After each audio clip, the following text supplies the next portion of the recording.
Langhiya naman talaga, oh, may mga panira talaga. Isang TNBS driver, nirape yung kanyang pasahero. Putik. Putik.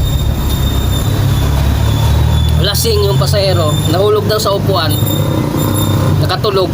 Tinulungan niya pag upo doon sa upuan, siguro may nakapasya, bumanat yung kanyang libog, hindi natiis. Alam niyo, madali lang tiisin yung libog eh. Nawawala din yan eh. Mas mahirap tiisin yung ihi, diba? Grabe, panira ka, visit ka, ninakawan mo pa. Oo, ninakawan pa niya, kinuha yung yung gamit, yung pera. Hindi nakapalag yung babae kasi nung pumalag siya, sinikmuraan. Anak naman ang pating. Ang hina na nga ng ating hanap buhay, ganyan pa kayo.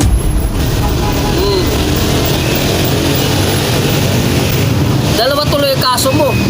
Oh, rape tsaka robbery. Paano yung pamilya mo? Kayo mag-isip eh.